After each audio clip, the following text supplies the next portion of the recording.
உடனடியாக உதவித்தொகை வழங்கிட வலியுறுத்தியும், அதுபோன்று மாற்றுத்திறனாளிகளுக்கென தனியாக மாற்றுத்திறனாளிகள் துறை இருக்கும்போது மாற்றுத்திறனாளிகளை பிரித்து இருவேறு துறையிலிருந்து உதவித்தொகை வழங்குவதை கண்டித்தும் இன்று தமிழகம் தழுவிய அளவிலே தமிழ்நாடு அனைத்து வகை மாற்றுத்திறனாளிகள் மற்றும் பாதுகாப்போர் உரிமைகளுக்கான சங்கத்தின் சார்பிலே இந்த கவன ஈர்ப்பு ஆர்ப்பாட்டம் என்பதை 100க்கும் மேற்பட்ட மையங்களிலே நடத்தி கொண்டிருக்கிறோம். எதற்காக என்றால், கடந்த 4 ஆண்டுகளாக தமிழ்நாட்டிலே மாற்றுத்திறனாளிகளுக்கு உதவித்தொகை எதுவும் உயர்த்தி வழங்கப்படவில்லை. அதுபோன்று கடந்த 2 ஆண்டுகளாக புதிதாக விண்ணப்பித்து ஏராளம் மாற்றுத்திறனாளிகள் உதவித்தொகை கிடைக்காமல் காத்திருக்கிறார்கள். அவர்களுக்காக உடனடியாக உதவித்தொகை வழங்கிட வேண்டும் என்பதோடு அண்டை மாநிலங்களே இந்த கடந்த 2 ஆண்டுகளிலே புதுச்சேரியிலே தற்போது 3500, 4500, 5500 என 3 வகையாகவும், தெலுங்கானா மாநிலத்தில் அனைவருக்கும் 4016 என்ற அடிப்படையிலும், ஆந்திர மாநிலத்தில் குறைந்தபட்சமாக 6000 ரூபாய், அதுக்கு அடுத்ததாக 10,000 ரூபாய், அதுக்கு அடுத்ததாக 15,000 ரூபாய் என 3 வகையாக உதவித்தொகை உயர்த்தி வழங்கியிருக்கிறார்கள். ஆனால் தமிழ்நாட்டிலே கடந்த 4 ஆண்டுகளாக உதவித்தொகை உயர்த்தி வழங்கப்படவில்லை.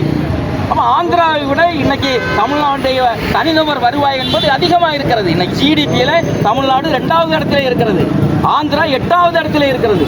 அப்போ ஆந்திரா 8வது இடத்துல இருக்கக்கூடிய ஆந்திரா மாநிலம் இன்னைக்கு உதவித்தொகை உயர்த்தி கொடுத்துருக்காங்கன்னா தமிழ்நாட்டினால ஏன் கொடுக்க முடியல?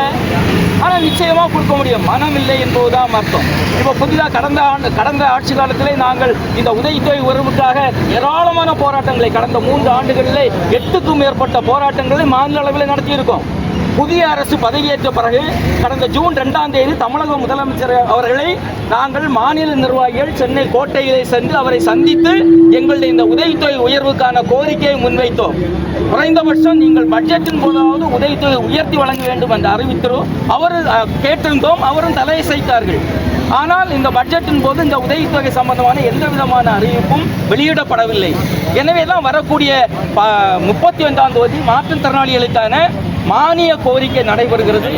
குறைந்தபட்சம் அந்த மானிய கோரிக்கையின் போதாவது 110 விதியின் கீழாவது முதலமைச்சர் அவர்கள் மாற்றுத்திறனாளிகளுக்கான உதவித்தொகையை தமிழ்நாட்டிலே உயர்த்தி வழங்க வேண்டும், குறைந்தபட்சம் 6000ஆக உயர்த்தி வழங்க வேண்டும் என்றும், அதுபோன்று கடந்த 2 ஆண்டுகளாக விண்ணப்பித்து உதவித்தொகை கிடைக்காமல் ஏராளம் மாற்றுத்திறனாளிகள், சுமார் 1 லட்சத்துக்கும் மேற்பட்ட மாற்றுத்திறனாளிகள் உதவித்தொகை கிடைக்காமல் புதிதாக விண்ணப்பித்து காத்திருக்கிறார்கள்.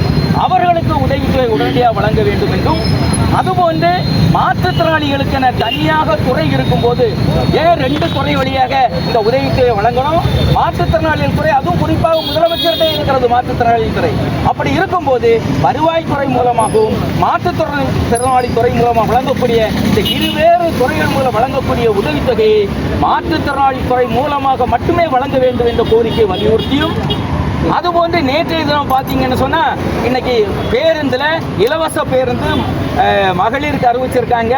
தமிழ்நாடு முழுவதும் செல்வதற்கு, அதுபோல் திருநங்கைகளுக்கெல்லாம் அறிவிச்சிருக்காங்க. வரவேற்கிறோம். நாங்கள் உண்மையிலே பெண்களை பொறுத்தவரையில் அவங்களுக்கெல்லாம் செய்யணும். ஆண்களை சார்ந்து இருக்கக்கூடிய நிலையில் அவங்களுக்கு இந்த இலவச பேருந்து பயணத்தை வரவேற்கிறோம். அதே நேரத்தில் அவங்களை விட மிகவும் மோசமான நிலையில் மாற்றுத்திறனாளிகள் இருக்காங்க. அப்போ மாற்றுத்திறனாளிகளுக்கு ஏன் நீங்கள் அறிவிக்கல என்பதுதான் நாங்கள் கேள்வியை வைக்கிறோம். ஏற்கனவே மாவட்டங்களில் பேருந்து பயணத்தில் பெண்களுக்கு, திருநங்கைகளுக்கு, திருநர்களுக்கு, அதே போல மாற்றுத்திறனாளிகளுக்கு இலவச பேருந்து பயணம் இருந்தது. இப்போ அதில் நீங்கள் மாற்றுத்திறனாளிகளை மட்டும் விடுவிச்சுட்டு பெண்களுக்கும் திருநங்கைகளுக்கும் மட்டும் கொடுப்பது எந்த விதத்தில் நியாயமாக இருக்கும் என்பதில் பெண்களுக்கு, திருநங்கைகளுக்கு கண்டிப்பாக கொடுக்க வேண்டியதான். ஆனால் மாற்றுத்திறனாளிகளுக்கும் அது கண்டிப்பாக வழங்க வேண்டும். அவங்களை விட மோசமான நிலையிலே மாற்றுத்திறனாளிகள் இருக்கிறார்கள் என்பதையும் நம்ம அதை கேட்டுக்கொண்டு, அதோடு இன்னைக்கு கடந்த ஆட்சி காலத்திலே கொண்டு வந்த ரைஸ் திட்டம், உரிமைகள் திட்டம்னு சொல்லுவோம், மாற்றுத்திறனாளிகள் மேம்பாட்டிற்காக, உண்மையில் அதுக்காக உலக வங்கியிலிருந்து ஒரு பெருந்தொகையை பெற்று அந்த திட்டம் செயல்படுத்தி கொண்டிருக்கிறார்கள். திட்டம் வரவேற்கத்தக்கது தான், நல்ல திட்டம் தான். அது முழுமையாக மாற்றுத்திறனாளிகள் சென்றடைந்த. ஆனால் அந்த திட்டத்தில் ஏராளமான முறைகேடு நடப்பதாக புகார்கள் வந்து கொண்டிருக்கிறது. கடந்த 2 ஆண்டுகளாக எங்களுக்கு சங்கத்துக்கு இந்த புகார்கள் வந்து கொண்டிருக்கிறது. தற்போது அது உண்மை இருக்கான்னு சொன்னால் நிச்சயமாக அது உண்மைதான். இப்போ பார்த்தீங்கன்னா பக்கத்தில் திண்டுக்கல் மாவட்டத்தில் அந்த டிடிஆர்ஓ அவர்கள், ஒரு நேர்மையான டிடிஆர்ஓ வந்து இந்த திட்டத்தில் 66 லட்சம் சுமார் முறைகேடு நடந்திருப்பதாக அவர் கண்டுபிடிச்ச அவருக்கு மேலே இப்போ நடவடிக்கை எடுத்திருக்காங்க. முறைகேடு நடந்த கண்டுபிடிச்ச அதிகாரிக்கு மேலே இன்னைக்கு நடவடிக்கை எடுத்திருக்காங்கன்னா இங்கே எப்படி நீங்கள் சமூக நீதி மத்திய அரசு சமத்துவத்துக்கான அரசாக இருக்க முடியும் என்பதை கேட்டுக்கிறோம். வில்சன், தமிழ்நாடு அனைத்து வகை மாற்றுத்திறனாளிகள் மற்றும் பாதுகாப்போர் உரிமைகளுக்கான சங்க மாநில தலைவர்.